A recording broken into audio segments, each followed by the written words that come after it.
These are the most talked about Simpsons episodes. The Simpsons film a behind-the-scenes documentary. Behind the Laughter, a documentary-style episode about The Simpsons, starts by explaining how The Simpsons came to be. This funny fivesome was trapped in a private hell. They told us what to wear, how to dress. So, basically just what to wear. The Simpsons journey began in Springfield. Two nobodies named Homer and Marge Simpson settled down to raise a family. Marge complains, saying that nobody prepared them for how tough it is to raise children. So the origin story is basically Marge complaining and Homer saying none of this would be happening without him. Homer says that when they figured out they can just put the kids in front of the TV, everything became easier. That's how I was raised, and I turned out TV. Well, he did turn out TV, but Homer thought that television missed having people like them on. Homer kept saying he could do a more realistic family show.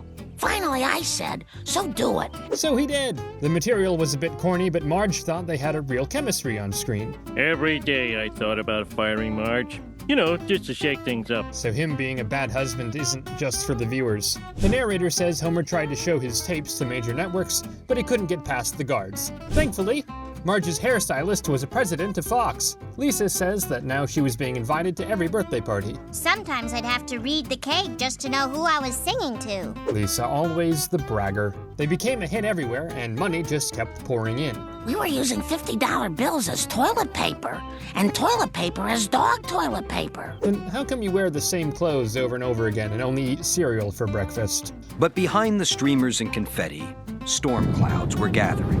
Homer was spending money recklessly, and Bart wasn't far behind him. He paid me and Carl $1,000 to kiss each other. Oh, Bart, forever the prankster. But money and homoeroticism aside, things were brewing. Bart explains that the script originally had called for Bart to jump the gorge. But I'd been up all night paying people to kiss, so Dad volunteered to do the stunt. Oh, so that's why Homer jumped. It never really made sense to me. But the sequence became popular, like you all know. But there was something behind the scenes. Homer became addicted to painkillers. The narrator goes on to add that taking painkillers was the only way for Homer to keep performing his bone-cracking physical comedy. Why would he agree to do such a thing, you may ask? Let's just say that fame was like a drug. But what was even more like a drug was the drug. Could he be more vague? But even though they were earning millions, they were always low on cash. Where did the money go? Marge lost much of the family fortune investing in birth control products. Also, someone tipped off the Simpsons were evading their income taxes. Yes, I finked on Homer, but he deserved it. They took away everything. The jewelry, the house, everything. The tension translated to the screen. Aren't there child labor laws?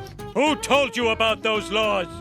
Was it Marge? And that's how we got the majority of the filler episodes without much sense. I'm an imposter. That man is the real Seymour Skinner. The fighting became more and more prominent, and after they had a fight live on stage, the dream was over. The family resorted to solo projects. Homer returned to theater, Bart starred in a movie, Marge put together a nightclub act, and Lisa betrayed them all. To prolong the run of the series, I was secretly given anti-growth hormones. That can't be true. How could I even get all 5 necessary drops into her cereal? Okay, it is true. Nobody trusted nobody, so they invited their lawyers to Thanksgiving dinner. Shut up, all of you, or I'll sue. Oh, save it for your next book, you little snitch. Lisa's lawyer yells at Marge that what she said was assault. Oh, it's serious. But there was one person who could get them to make up. My old fraternity brother, Willie Nelson. They put on a phony award show, the Awareness Awards. When they saw that everyone was there, they realized something was happening. So this whole thing was just a trick to get us back together. And I thought she was the smart one. How didn't she see this coming? The crowd starts chanting for them to hug it out, and they do. The Simpsons' bitter past was forgotten, and now the future looks brighter than ever. And they continued filming for many years to come. It's fun to see what happens behind the scenes of your favorite show, but it's even more fun when you see them join secret clubs. Homer joins a secret society and soon becomes the leader, but ultimately, he loses all his friends. Homer the Great starts when Homer notices that Lenny and Carl have been going somewhere every Wednesday and won't tell him where. It's like a conspiracy. He says he's gonna follow them that night to see where they go. Homer, don't start stalking people again.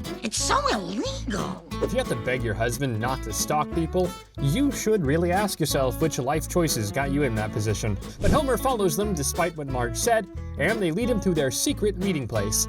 He can't get inside through the front door, but he finds a way to see what's happening from a different angle. I can see everything and they're none the wiser. Oh, Homer, you're none the wiser. They kick him out, but he won't give up so easily. I saw weird stuff in that place last night. Weird, strange, sick, twisted, eerie, godless, evil stuff. Yes, you guessed it right. Homer asks to join the club too. Carl won't say anything, but Lenny starts spilling. It was a real nice secret organization we had once. Now that Homer knows it's not so secret. But they won't help him join, so Homer is feeling left out and like a little kid once again. But then Grandpa tells Homer that he's a member. I'm an elk, a mason, a communist. I'm the president of the Gay and Lesbian Alliance. Okay, Grandpa, leave something for the rest of us. So Homer gets in with the help of Grandpa, and he's initiated with some embarrassment, of course. May my stomach become bloated and my head be plucked of all but 3 hairs. Maybe he should take a different oath. Everything was going great until the 1500th anniversary dinner. They were serving ribs, and Homer didn't want to ruin his cloak, so he found himself a bib. This is just appalling and outrageous. What, did I miss something? He just used the sacred parchment as a bib. He really is stupid. They cast him out, and as a final humiliation, he must walk home naked, dragging the stone of shame. But when he stripped naked, they saw he had a certain birthmark. You are the chosen one, whom the sacred parchment prophesied would lead us to glory. Oh no, this will surely get to his head. I always wondered if there was a God, and now I know. There is. And it's me. Yeah, great. So on top of being a negligent alcoholic father, he also thinks he's God. Lisa warns him that this happiness won't last forever, and that getting what he wants all the time will leave him unfulfilled and joyless. Which it does. His friends start fearing him and always letting him win, never sharing their real thoughts and feelings with him. So he needs to speak with Lisa again. You're experiencing spiritual emptiness because your power has isolated you. She suggests he could do something nice for the community, but when Homer suggests this to the stonecutters, they think he's gone insane and mad with power. So they form a new club, No Homers. Hey, fellas, can I join? Sorry? No Homers. So Homer feels isolated again, but Marge reminds him of another exclusive club he's a part of. Which has just 5 members. And only 2 of those members have special rings. Why would he ask for more when he has a wife like that right next to him? The Simpson family is the best possible club I could belong to. With one family member in a secret society cult-type organization, what's to say that another won't resort to selling his soul, for example? Bart doesn't believe that souls exist, so he gladly throws it away for $5. Bart sells his soul starts with Milhouse and Bart fighting over the question, do people have a soul? But every religion says there's a soul, Bart. Why would they lie? What would they have to gain? Enormous amounts of money and no questions asked, that's what. To prove that people don't have a soul, Bart sells his to Milhouse for only $5. There you go. 1 soul. Pleasure doing business with you. He's gonna regret this. He tells Lisa he sold his soul and she's shocked. She explains to Bart how his soul is the only part of him meant to last forever. For $5, Milhouse could own you for a zillion years. I'd be surprised if Milhouse lives past the age of 30, but okay. Weird things start happening to Bart. His pets won't come near him, the sliding doors won't open for him, and he seems to be out of warm breath. This is getting weird. And worst of all, he doesn't find anything funny anymore. Not itchy and scratchy, not even pulling pranks on Homer. Pablo Neruda said laughter is the language of the soul. I am familiar with the works of Pablo Neruda. Yeah, like we're supposed to believe that. They pull a prank on Homer, and... Nope, I don't feel a thing. That's creepy, Bart. I think you really did lose your soul. Bart goes to Milhouse to get his soul back, but he won't give it to him. $50. What? Who's stupid now, huh? How is he not beaten up yet? And why in the world is Bart hanging out with him? Bart is feeling down, you know, soulless and all. And Marge wants to figure out what's wrong, because the mother always knows. It almost feels like you're missing something. Something important. Yeah, you wouldn't even know how right you are. Bart goes to Milhouse's again, demanding his soul back, but he isn't home, he's at his grandma's place. So Bart roams around town trying to find his grandma's house. He sees Ralph in Chief Wiggum's car and makes him a proposition, $1 for his soul. I need a soul, Ralph. Any soul. Yours. Okay, he's gone completely insane. He finds Milhouse, but he sold Bart's soul to Comic Book Guy. You traded my soul for Pogs? Unfortunately, Comic Book Guy sold it to someone else, so Bart is completely lost now. So Bart has to do something he never thought he'll do. I'm afraid some weirdos got my soul and I don't know what they're doing to it. I just want it back. Poor Bart, turning to God in the most desperate times. But all of a sudden, Bart's soul falls on his head. Lisa, you bought this? Oh, please. Thank you. Happy to do it. In the end, all you need isn't your soul, but your sister. Just kidding, everyone needs a soul. Even non-Christian heretic Homer. Homer decides that church just isn't for him, and he becomes a heretic. Homer the heretic opens with Marge trying to get Homer to go to church. It's church. You have to go. But he has his reasons for not wanting to go. I'm just a big toasty cinnamon bun. I never want to leave this bed. He speaks for us all. So Marge goes without him, and she's fuming the whole time. Due to the awfully cold weather after the service was over, nobody could leave church because the doors have frozen shut. How's that door coming, Willie? Miracles are your department, Reverend. After they manage to get out, Marge can't start the car. Give it a little more gas. No, that's too much. Know what I think would help? What? What would help? Okay, Marge, don't start biting. Meanwhile, Homer is enjoying himself in the warmth of his house, all alone. I found a penny!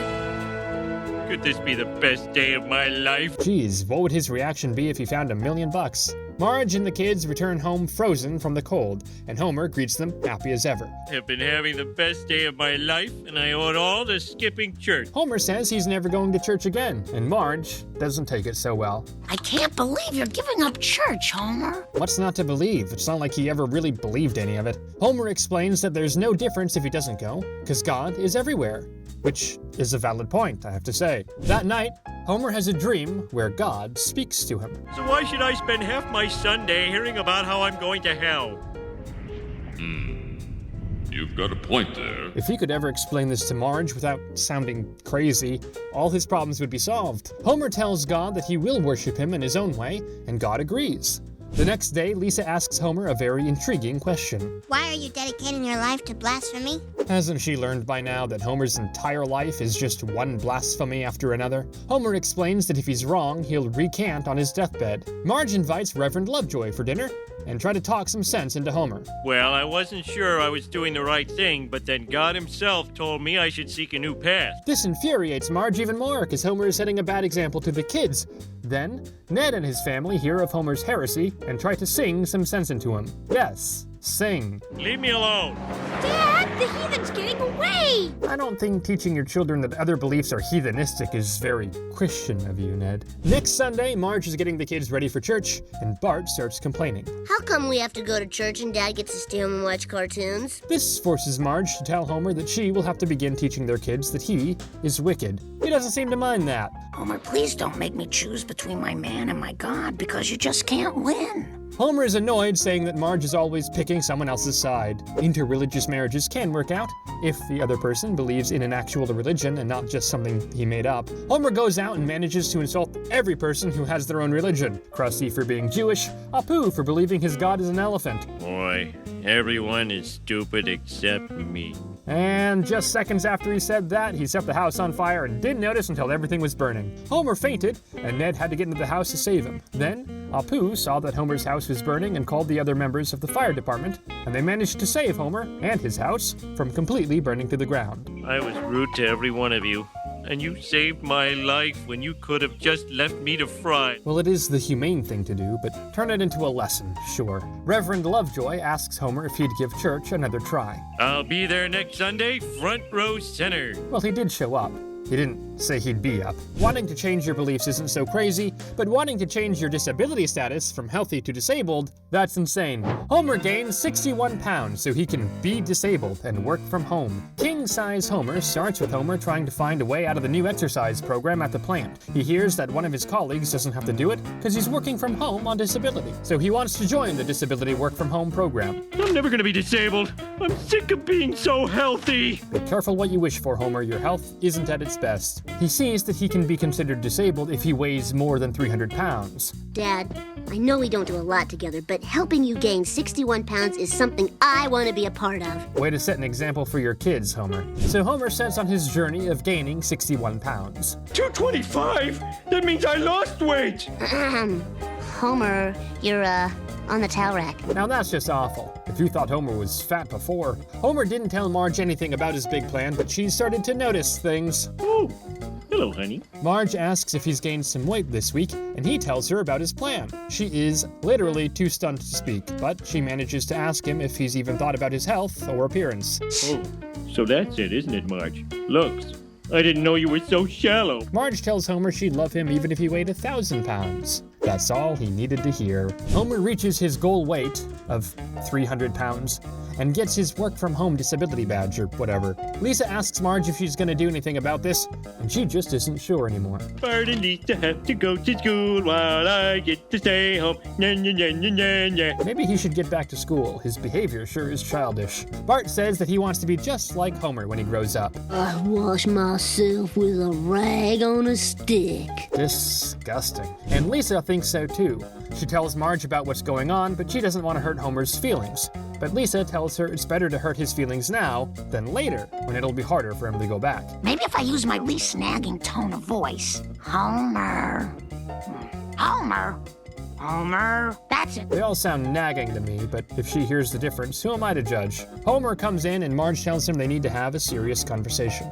But he's already trembling. Marge suggests making a pros and cons list. First on the list is that Homer is running the air conditioner without a break. It's freezing in here. I'm finding myself less attracted to you physically. Oh, that's the final blow. Homer is angry and disappointed because this is all he ever wanted, and nobody's taken that away from him. You never had faith in me before, but let me tell you, the slim, lazy Homer you knew is dead! If only he heard himself. Homer's work consists of answering safety-related questions by typing yes or no. Since he has zero knowledge about his job, he just clicks whatever he sees fit. Shouldn't you be working? I got someone to cover for me. Oh, if only his job was something not life-threatening. The kids and other people start looking at Homer differently now that he's morbidly obese. He wanted to go see a movie, but they couldn't let him in because he wouldn't fit in the chair. Shame on all of you. Give me my dignity. I just came here to see Honk If You're Horny in peace. Yeah, because that'll boost his dignity. He gets home and he's all fired up. Then he sees that his replacement at work caused the program to begin an explosion. Oh my God, the plant's going to explode! The only way to stop it is by manual shutdown. He tries to call someone at the plant, but that doesn't work either. The fingers you have used to dial are too fat. Even the phone knows. Homer tries to get to the plant, but unfortunately he's too fat to drive, too fat to go by skate, too fat to walk. See? Obesity isn't really the best option, now is it? Finally, he steals an ice cream truck. You gonna let me in your car and drive me? Take anything you want, man. Take it all. For the first time in his life, he doesn't want ice cream. Lisa's also having a hard time dealing with the fat dad jokes. My dad may have gained a little weight, but he's not some kind of food-crazed maniac. That'll ruin the image of her father. Homer gets to the plant, but he can't reach the lever for manual shutdown. Wait a minute. It's probably a... And his fat ass saved everyone's asses. And I think it's ironic that for once Dad's butt prevented the release of toxic gas. In the end, Homer asked Mr. Burns if he could make him thin again. Again? When was he thin?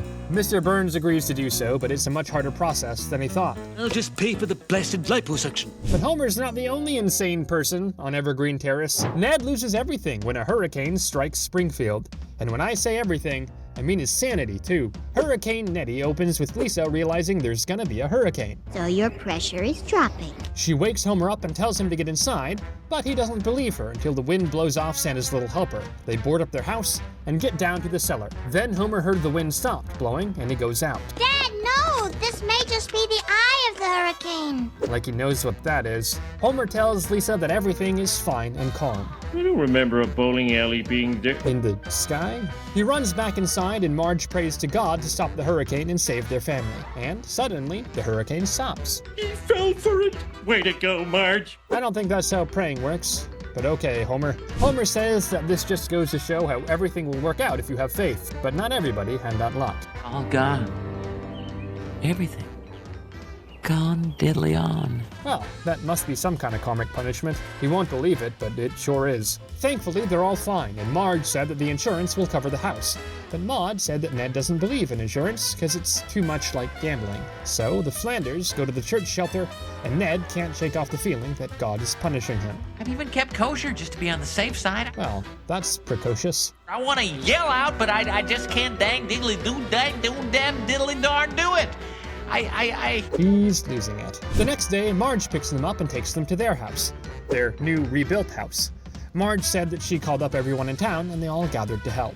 We didn't have the best tools or all the know-how, but we did have a wheelbarrow full of love. Why does that scare me a bit? Ned walks in and gets caught in a loose nail. 1 out of 25 ain't bad. Did I just hear that the whole house only has 25 nails? Then he goes to the electricity room, whatever that is. But it has too much electricity. So I don't know, you might want to wear a hat. Oh, Ned, don't seem too pleased. The floor also feels a bit uneven and gritty, and something is definitely wrong with the hallway. Come on in! It's your master bedroom! What are they, elves? So Ned has seen enough, and just when Homer asked him what he thought of the house, it collapsed to the ground. They did their best, shoddily iddly iddly diddly. Gotta be nice. And then he broke. Can't you morons do anything right? Sure, they could have gotten someone professional to assist, but no need to be a jerk over it. Marge said they all meant well and tried their best, but Ned is just not having it. Well, my family and I can't live in good intentions, Marge. All valid points there, but show some class, Ned. Bart starts defending Marge, but then Ned attacks him too. Lisa wants to defend Bart, and boy oh boy, she should have just kept her mouth shut. Ned starts taking out his anger on Lisa. It's gotta be little Lisa Simpson, Springfield's answer to a question no one asked! God damn, Ned can be hurtful. He gives everyone a piece of his mind and then checks himself into a mental hospital. There, he's visited by his doctor from the past. The doctor shows Ned a video of himself from when he was a child, and he was a terror. The doctor explains that Ned's parents brought him so that he could find a way to discipline him, because they couldn't. We've tried nothing and we're all out of ideas. So they didn't even do anything. The doctor informed them about an experimental therapy, spanking. So Ned got spanked for 8 months straight. You don't feel angry? Positively not a Reno. So that's how he got it. The problem is that the treatment worked too well. Ned became unable to express any anger. The doctor told him that every time he felt anger, You could only respond with a string of nonsensical jabbering. I'll be darned diddly orange. yeah, just like that. The doctor's plan is to face Ned with the person who makes him the most angry. Ned Flanders, I mock your value system. You also appear foolish in the eyes of others. That'll do it. But nothing Homer read from the script seemed to upset Ned. But then, he started going off script. You're afraid to be human. Oh, now why would I be afraid of that? Homer replies that humans are absolutely obnoxious sometimes. Didn't expect this wisdom from Homer. Homer asks Ned if there's anything in life he hates, and he comes to the conclusion he hates the post office. But then he remembers something else. That and my parents. As he beatnik. Well, Flanders, I didn't think he had it in him. So now that Ned cured his anger problem, he can actually tell people when they do something he doesn't like. And if you really tick me off, I'm gonna run you down with my car. Oh, that's not... Ned, you so crazy. Funny coming from Homer when his wife is absolutely bat. Let me not finish that, just take a look. Marge wants to stop a monorail from being made in Springfield, but she's too late. Marge versus the monorail starts when Mr. Burns is forced to pay a $3 million fine to the city for dumping nuclear waste on city grounds. So when the town holds a meeting debating on what should they spend the money on, Marge suggests they should fix up Main Street because it's full of holes. Many of us have destroyed it by leaving winter chains on our tires and carrying too much weight. Many of us, meaning Homer. People quickly get on board with the idea, but then an unknown man shows up claiming he has an idea worthy of Shelbyville. So of course, this sparks intrigue. I give you the Springfield Monorail. Now, why would a small town of Springfield need a monorail? Well, he convinces them with a song. But Main Street's still all cracked and broken. Sorry, Mom, the mob has spoken. Boy, that's catchy. Marge still thinks they should have invested in fixing up Main Street, and Lisa's getting suspicious of Mr. Lantley. She asks him why they should build a mass transit system in a small town. Young lady, that's the most intelligent question I've ever been asked. Really? And he charms her by giving her intelligence a compliment. Then, Homer sees a commercial about working on the monorail, and he wants to give it a go. Homer, no. It's my lifelong dream. Lifelong dream of what, 10 seconds? So Homer becomes a monorail conductor, no questions asked or anything. Bart is really starting to admire him and tells Homer that he wants to follow in his footsteps. Do you want to change your name to Homer Jr.? The kids can call you Hoju. Slow down, Homer, he ain't that impressed. Marge is worried that being the monorail conductor is way too dangerous a job for Homer, as opposed to him working in an unsafe nuclear plant. Marge wants to talk to Mr. Lanley and she doesn't find him, but she finds something else. Uh-oh, Marge was right all along. Marge drives to another town where Mr. Lanley built a monorail, and the town is completely empty and no citizens want to talk to her about the monorail. One man approaches her and says that Lanley hired him to build the monorail. He cut corners everywhere. Bad wiring, faulty brakes. So how does he plan for the monorail to stop? But while they were talking, Homer was getting ready to start the machine. All aboard! They didn't even begin to move and the whole thing is falling apart. We're too late! Well, may the force be with them. So the ride goes smoothly for about 10 seconds, when it starts going at an enormous speed and Homer can't stop it. Marge asks how fast they be going. Well, judging by your husband's cowardly scream, 180 miles an hour. Don't blame Homer for squealing like a pig. That thing is scary. Are we gonna die, son? Yeah, but at least we'll take a lot of innocent people with us. They can't even shut off the power because it's solar powered. Marge calls Homer and tells him he needs to find an anchor of some sort. Think harder, Homer. Homer makes an anchor out of the letter M and a rope and throws it out the window. It catches itself on a donut. Donuts. Is there anything they can't do? So I guess that'll teach the people of Springfield not to invest in anything technological in their town. Homer has had many jobs in the past, but the one where he held the most power, well, that's a story in itself. Homer becomes president of the workers' union at the plant. Last exit to Springfield starts with Mr. Burns changing the union contract, and even though the workers wanted to get on board with it, Homer convinced them otherwise. Not because he cared much for the dental plan that they would be losing, but because Marge told him Lisa needed to get braces, and they're expensive. I move that Homer Simpson be our new union president. Oh, this is gonna end badly. Hey, what did this job pay? Nothing. Don't! Unless you're crooked. No need to tell him that twice. Homer, the president of working men, never thought I'd hear that. But both Marge and Lisa are really proud of him. But Mr. Burns isn't really happy about any of this. He calls a meeting with Homer and he's being quite the diplomat about the whole thing, which makes Homer think. Why is Mr. Burns being so nice to me? Wait a minute. Is he coming on to me? Come on, Homer, don't be so full of yourself. After all, negotiations make strange bedfellows. Okay, that does sound a bit wrong. Homer rejects his proposal even though he doesn't even know what he's rejecting because he wasn't listening. Sure, I'm flattered. Maybe even a little curious.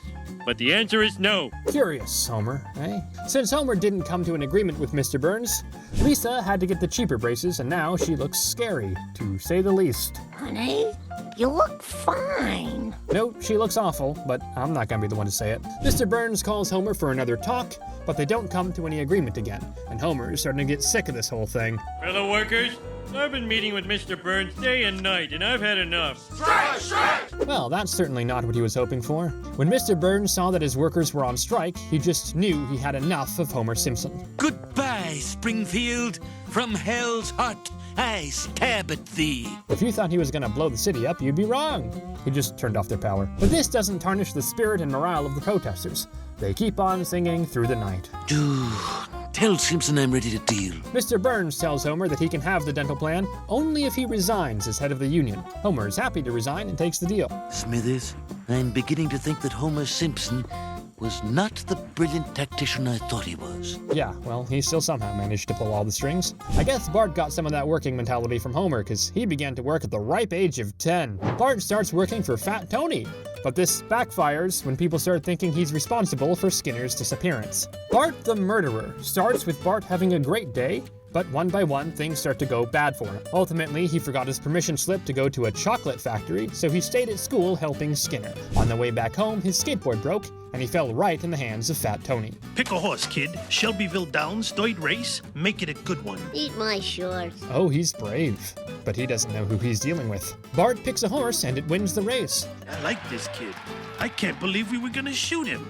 So Bart starts working for Fat Tony. He tells Marge about his new job and she's intrigued. Mixing drinks, picking horses, cutting cigars, you know, a job. Great job for a 10-year-old, if you ask me. The next day, Chief Wiggum comes to Fat Tony's club to ask him if he knows anything about a hijacked cigarette truck. But Fat Tony calms him down by giving him one of Bart's great Manhattans. I'm still gonna put you away, you know. Good for you. Fat Tony sure knows how to play.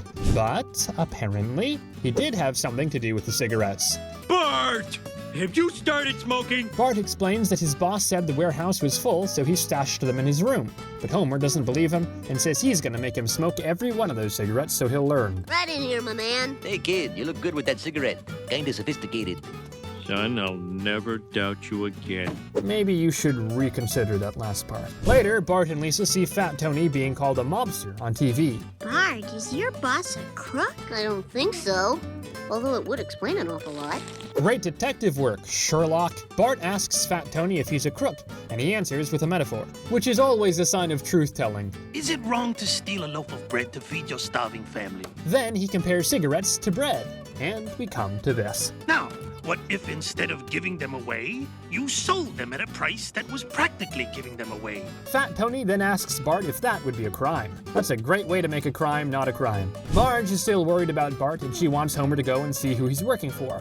Homer does, and, well... If you need a hat check, girl, I've got a daughter. Homer, you're a hell of a father. That he is not. But one day, Bart shows up late for work, and this results in Fat Tony being given the kiss of death by another mobster. When Bart showed up, Fat Tony began to grill him about being late. How can I be on time when Principal Skinner keeps me after school? This guy Skinner causing you trouble? Oh, he needn't say more. Fat Tony and his associates come for Skinner, and the next day he's declared missing. Speculations begin to rise, and Bart is feeling more guilty than ever. I heard Bart and Skinner killed by gangsters. That's not true. It's just a rumor. Bart, you're defending yourself a bit too hard here. He can't take it anymore, so he goes to see Fat Tony. Did you kill my principal?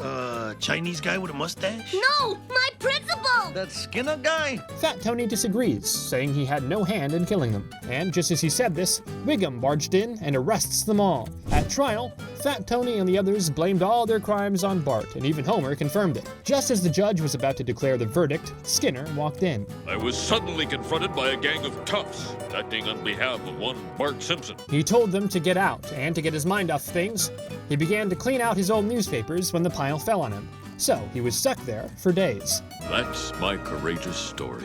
Well, not very courageous, but nonetheless amusing. Everyone is let go, and Fat Tony apologizes to Bart for throwing him under the bus. Sorry, Fat Tony. I used to think your gang was cool, but now I learned that crime doesn't pay. Oh, but sure it does. But that's no place for you, yet. Being part of the mob ain't for Bart, but maybe hunting for aliens is. Homer sees an alien and the X-Files crew comes to investigate. The Springfield Files, a crossover X-Files episode, begins with Leonard Nimoy taking us into the story. The following tale of alien encounters is true, and by true, I mean false. It's all lies. Okay, good to know. The story begins on a Friday in Springfield. Homer got drunk at Moe's and walked home, but he got disoriented and lost. He ended up in the woods, where he saw something strange. Please, don't hurt me. Don't be afraid. That's Rich to say. He's not the one looking alienly. Homer ran home and told Marge what happened, but she didn't believe him because he was drunk.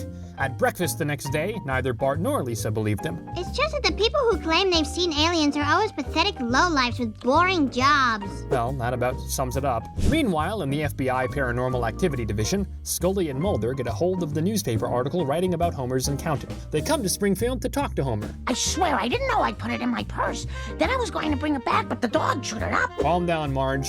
Geez, you're gonna have a heart attack over a pen. They talk to Homer and they want him to show to them how that Friday looked. You are one fine-looking woman, lady. If I wasn't married, I'd go out with you like that. Oh, God. Well, they didn't have to get drunk. They go to the place where Homer saw the alien. For the love of God, help me! I've been here for 4 days and a turtle's got a hold of my teeth! Oh, does no one go to check on this man? The agents see that there's nothing in the woods, so they give up and Homer is feeling alone again. He tells this to Marge, and he expects her to say she believes him. I don't believe you, Homer. You do? Oh, Marge, you made me so happy. Always hears just what he wants to hear. But there's actually one person that believes him. I do. You seem so damn sure. Thank you, son. And do you think you could stop the casual swearing? Bart replies with a casual, hell yes, ignoring Homer's advice. They decide to go to the woods next Friday to see if they can catch the alien again.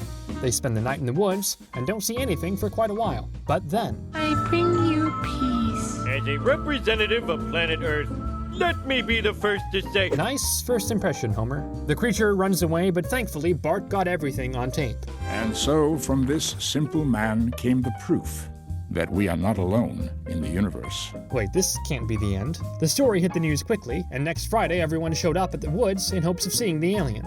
And it shows up again. Homie, I'm so sorry I doubted you. I bring you love. But people will be people, and they start yelling to break the alien's legs and to kill it. It's not a monster, it's Mr. Burns. Oh, it's Mr. Burns. Kill it! Kill it! A valid reaction, nonetheless. Smithers shows up and explains the situation. Mr. Burns undergoes a series of medical treatments designed to cheat death for another week. Well, that just alters the balance of the universe for nothing. And the green glow comes from the fact that he's been working at the plant for so many years. And now that I'm back to normal, I don't bring you peace and love. I bring you fear, famine, pestilence. Yeah. Where's that shot to shut him up? We've heard it before. You said you'd bring them peace and love, and it looks like you did it. I'm proud of you, homie. And all it took was some crooked story about an alien. If you liked today's video, make sure to like and subscribe, and let me know what your favorite Simpson episode is.